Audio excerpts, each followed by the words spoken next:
Olá, meus queridos, tudo bem com vocês? Bem-vindos à nossa aula de Geografia. Estamos na aula do 9º ano, aula de número 53. Eu sou a professora Flaviane e não deixem de ter em mãos os seus materiais. Caderno, caneta, lápis, borracha. É necessário, assim como vocês têm em sala de aula, na aula presencial, é preciso que vocês tenham aqui também para fazer as anotações e responder as atividades, fazer as anotações e fixar o conteúdo. Então, não deixem de ter em mãos os materiais. Então, hoje é a nossa segunda aula em relação à temática cartografia social. Na aula passada, nós vimos o que é a cartografia social, Então, o que é, relembrando aqui? É as comunidades tradicionais, se utilizarem da cartografia, a partir da ajuda de especialistas, de universidades, que podem ser universidades, ONGs, enfim, determinados setores ali, ajudando essas comunidades a elaborar mapas para legitimar o território em que elas vivem. E o objetivo dessa aula de hoje dessa segunda aula, detalhar as técnicas utilizadas na criação da cartografia social. Então, a gente vai ver quais técnicas podem e são utilizadas, então, na confecção desses mapas em conjunto ali. Então, nós vimos a questão dessa cartografia no Brasil, principalmente na região amazônica e com alguns outros povos tradicionais também. Hoje nós vamos ver outras regiões englobando o globo como um todo, o mundo. O mapeamento de terras indígenas para a garantia de posse, manejo e recursos naturais e para o fortalecimento das culturas é um fenômeno recente, iniciado então no Canadá e no Alasca, nos anos de 1960 e em outras regiões a partir então da década de 90.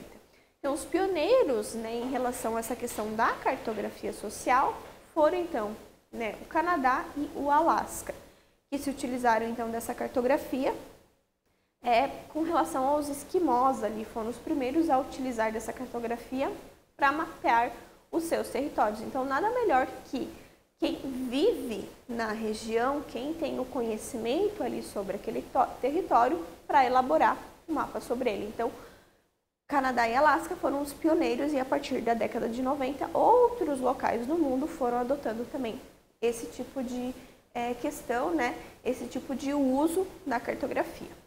Outras regiões foram objeto de um menor número de estudos, Por exemplo, algumas áreas da América Latina, o que inclui o Brasil, regiões da África, da Ásia e também alguns pontos dos Estados Unidos.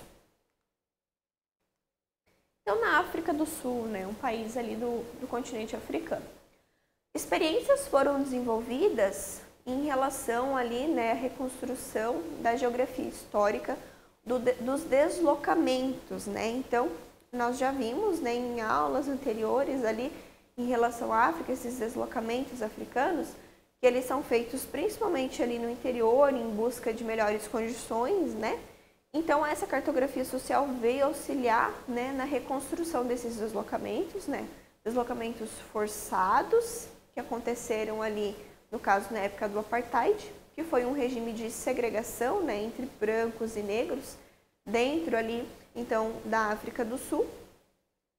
E na definição, então, também de potenciais socioecológicos do solo. Então, foi utilizado na reconstrução então desses deslocamentos ao longo do regime do Apartheid, potenciais socioecológicos do solo, então de uso do solo, políticas de acesso à terra, desenvolvimento requeridos então para os usos tidos como apropriados da terra, então questões relacionadas à terra ali de uso e ocupação da terra e do solo.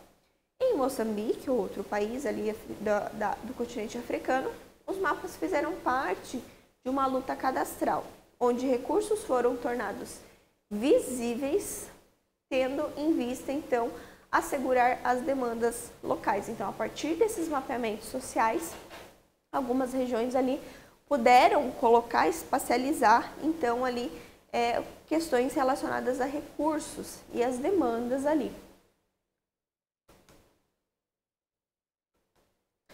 Já vindo agora aqui para a América Central, América do Sul, essa região latino-americana, A gente tem na República Dominicana, então, procurou-se caracterizar o papel específico das mulheres no cultivo da diversidade biológica. Então, como as mulheres se utilizavam do território ali para disseminar, então, diversidades biológicas em relação à flora. Em Chiapas, né, que é uma cidade ali mexicana, fez o zonamento camponês de áreas de flora e fauna. Então, também se utilizou nessa questão da cartografia social com o conhecimento ali das comunidades que naquele local vivem para se delimitar, então, questões de flora e fauna. Na Guatemala, foram feitos mapeamentos em locais em que houveram, né, infelizmente, massacres contra a população ao longo da Guerra Civil que aconteceu ali naquele país, de modo a abrir espaço para a cultura dos direitos humanos no país. Então, as comunidades elas puderam indicar, né, os locais onde houveram, né, esses conflitos ali. Isso trouxe espaço, abriu espaço para a conquista de mais direitos ali por parte da população. Para pesquisadores do tema, né, as pessoas envolvidas nesses mapeamentos, né, por que alguns dos mapeamentos eles não vêm à tona, né, eles não são divulgados? Então, as pessoas envolvidas nesses mapeamentos, elas não encontraram incentivo ou tempo para escrever sobre as suas experiências, ou então elas são relutantes em torná-las públicas por conta de sensibilidades políticas, legais, econômicas e culturais envolvidas. Então, tem algum conflito de interesse ali, muitas vezes esses mapeamentos, né, essas questões ali que são descobertas a partir dos mapeamentos, elas acabam não sendo divulgadas. Tá? Ferramentas e técnicas. Então, o que é utilizado na construção desses mapas sociais ali? Algumas modalidades de ferramentas e métodos participativos são utilizados na prática e difundidos no âmbito internacional. Então, é dentro das técnicas como um todo, né, para todos os locais que utilizam. O primeiro tipo que a gente tem é chamado de cartografia efêmera. Esse método é básico, extremamente básico, envolve o traço de mapas no chão. O que acontece? Os participantes usam coisas que têm ali à disposição. Terra, seixos, né, no caso pedras ali, pedaços de pedra, gravetos, folhas. Eles utilizam isso para representar, então, ali no chão mesmo, o local que eles querem representar, né? O que é efêmero? Por que é efêmero? Justamente por isso, porque não dura, né? É feito ali, mas logo, né, já vai ser desmanchado, vai passar. Então, efêmero, o significado de efêmero é isso, é que não é duradouro. Ele se vai, ele se esvai, né, de uma forma muito fácil. Então, o mais básico, né, dos tipos de cartografia e dos materiais utilizados é a cartografia efêmera. A cartografia de esboço é um método um pouco mais elaborado que a efêmera. Por quê? Porque agora a gente conta, então, com uma folha de papel. Tá? Então, a gente já vai desenhar em um local em que aquilo vai poder ficar registrado por mais tempo. Então, é um mapa, né? Esboça-se um mapa com base na observação ou na memória. Ele não tem medidas exatas, então ele não vai ter escala, né? E normalmente envolve o desenho de símbolos em folhas grandes de papel para representar características da paisagem. Né? É um desenho à mão livre ali. Tá? Então ele é um pouco mais elaborado do que a efêmera, porque ele já vai ficar registrado em um local, né, que é o papel. A cartografia de escala, aqui a gente já começa a melhorar, né? Porque aqui é um método de produção de mapas mais sofisticado. E esse método ele vai visa, né, o objetivo é gerar dados de referência. Então, esses dados de referência eles vão ser transferidos para um banco de dados. Então, isso permite o desenvolvimento de mapas de escala, né, com uma escala mais exata e com referências que podem ser comparadas diretamente com outros mapas. Então, o que acontece aqui, por exemplo? A gente já tem um mapa que tem uma referência, já está dentro de um banco de dados, a gente imprime aqui o mapa, por exemplo, e faz, então, aquela comunidade trabalhar em cima daquele mapa existente, colocando mais informações. Então, essas informações que a comunidade colocou ali, elas vão ser georreferenciadas, ou seja, elas vão virar referência, vão virar dados dentro daquele banco de dados e vão poder ser trabalhadas, né, por outras pessoas também. A modelagem 3D integra os conhecimentos geográficos com os dados de elevação, produzindo modelos de relevo 3D, modelos autônomos, com escala, com referências, né? Então, 3D é o quê? Altura, largura e profundidade. Então, é um modelo, é como se fosse aqui, ó, 3D. Eu consigo visualizar tudo o que está aqui.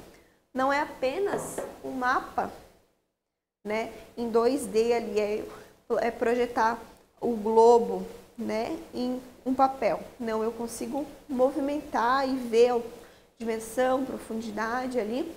Assinalam-se nesse modelo, então, as características relativas a usos de terra, cobertura, né, vegetal ali. Então, a gente tem vários pontos que são utilizados em relação a esses mapas 3D. Ao completar o modelo, se aplica uma grade de escala e georreferenciamento para facilitar a extração e importação dos dados. Então, o que eu coletei de dados e pus ali para aquela modelagem vai ser referenciado, vai constar numa base de dados para que eu ou outras pessoas possamos utilizar aquelas informações. Os dados representados nesse modelo podem ser digitalizados e marcados. Então, é isso aqui, ó, modelagem 3D, ó. A gente consegue ter dimensão de altura, largura e profundidade. A gente consegue movimentar e visualizar o terreno, né, de uma maneira a ser melhor trabalhado. Aqui tem um mapa topográfico da América do Sul em 3D, então é bem interessante vocês conseguirem ver a América do Sul nesse tipo de modelagem aqui. Fica como sugestão. Aí a gente tem os fotomapas também. São impressões de fotografias aéreas, né, que nós chamamos de ortofotos. Essas ortofotos, elas são corrigidas, tá?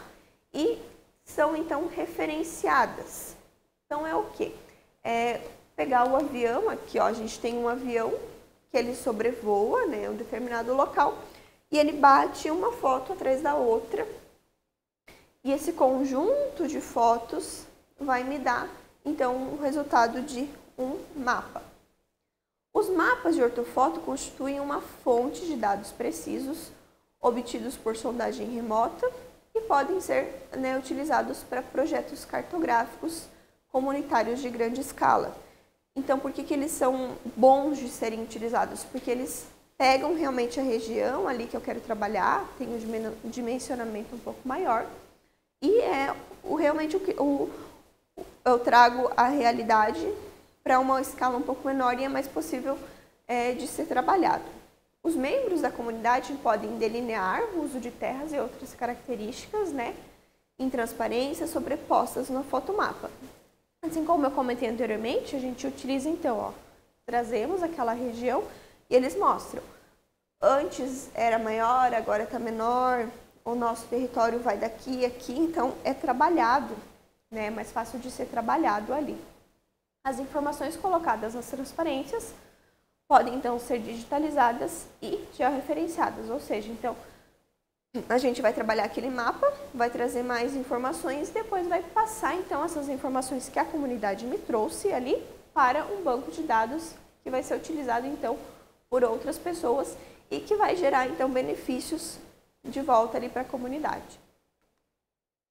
Então, aqui, ó, o fotomapa é isso, é um mosaico, ó.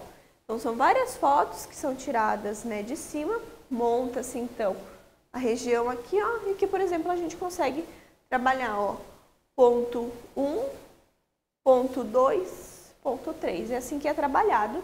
E esses dados, depois de trabalhados, eles voltam de novo para um outro banco de dados. Então, a gente tem mais informações para um trabalho posterior depois ainda também. O Sistema de Posicionamento Global, ou GPS. Atualmente, são mais acessíveis e o uso deles tem ampliado rapidamente, né? Tem se ampliado entre ONGs e organizações comunitárias. O GPS é um sistema de posicionamento que utiliza satélites para indicar ao usuário a posição exata em que ele está, usando um sistema de coordenadas que a gente conhece, né, que é a latitude e a longitude. No celular da gente, no nosso celular, tem esse sistema, através do Google Maps, por exemplo. Se a gente quer chegar de um ponto A até um ponto B, nós vamos lá no mapa e colocamos o nosso destino final ali, e o sistema de GPS vai localizar aonde eu estou, para que eu possa então ser direcionada para o ponto B, aonde eu quero chegar. Essa tecnologia é usada frequentemente para demarcação de áreas de terras onde existem disputas, né, de acesso, né, por exemplo, a controles de recurso natural ali. Os dados registrados são usados com frequência para dar precisão, né, às informações. E a partir disso são elaborados aqueles outros produtos que a gente viu ali. Os mapas, os modelos 3D, mapas de escala. Então, a partir dos dados coletados ali pelo GPS, né, por exemplo, para a demarcação ali de território. Então, a gente pega o GPS para ver bem certinho onde eu estou posicionada e vai demarcando. Então, eu vou elaborando pontos de referência demarcados e com isso eu posso elaborar outros produtos que são aqueles que a gente viu anteriormente ali. Então, o GPS é isso, né? Eu estou em um ponto aqui, ele me localiza, ele pode me jogar para outro ponto ou simplesmente, né, me dá a coordenada do ponto que eu estou aqui, aqui. Ele me deu as coordenadas desse ponto e eu montei então aqui um mapa levando em conta essas coordenadas. Sistemas multimídia de informações vinculados a mapas. O que eles são? São similares à tecnologia do SIG. O que é o SIG? É o Sistema de Informação Geográfica. O SIG é um sistema computadorizado que ele tem a função do quê? De coletar, armazenar, gerenciar e analisar informações. Então, é um banco de dados, onde as informações elas vão ser processadas e usadas como referência, né, sobre espaços geográficos, né, e também a partir desses dados do SIG eu consigo elaborar outros mapas, né, produtos ali referenciados. Então, o sistema multimídia ele é parecido com o SIG. A diferença ali é que eles são de compreensão e controle mais simples. Então, o sistema multimídia é um pouco mais fácil de ser utilizado do que o SIG. Os conhecimentos locais são documentados, então, por membros da comunidade a partir do quê? Vídeos, fotos, né? Tudo é armazenado de forma digital e é passado, então, para quem possa colocar para esse banco de dados ali. E aí a gente tem mapas interativos a partir disso e pode-se ter acesso a outras informações de multimídia se clicando nas características. Então, é feito um mapa e, por exemplo, aqui, ó, eu clico aqui em cima, ele vai me dar os dados do que está acontecendo aqui. Eu clico aqui em cima, ele me dá os dados do que está acontecendo aqui. O SIG, ele joga todas as referências aqui dentro. Então, eu faço o quê? Eu coleto, eu armazeno, coleta, armazena e ele referencia, né, os dados. Já o sistema multimídia, ele vai me dando as informações que estão contidas aqui. Aqui o SIG, ó. O SIG é o quê? A gente tem informações do mundo real, a gente adquire, né, essas informações, esses dados aqui, passa para um banco de dados onde eu vou trabalhar essas informações, eu vou analisar, eu vou fazer produtos a partir dessas informações, que podem ser mapas, podem ser a modelagem 3D aqui, por exemplo, e a partir disso eu posso tomar uma decisão, né? Eu posso trabalhar com aquelas informações para que elas reflitam no mundo real. Aqui também um exemplo, ó, do que é o SIG. A cartografia social, então, ela possibilita a politização dos mapas, que antes, lembrem, era dominado, então, pelo Estado, né? O poder, né, a detenção de criação dos mapas estava no Estado, pelos países soberanos ali, né? Lembrem na aula passada.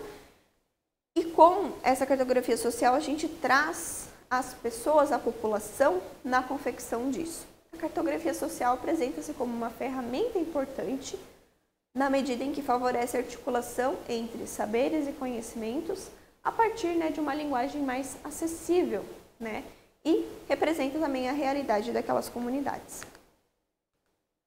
Então é isso, pessoal. Conhecemos então o que é a cartografia social, para que ela é utilizada, como ela é utilizada, sua importância. A partir de agora, então, não deixem de fazer as atividades e nos vemos na nossa próxima aula. Tchau, tchau!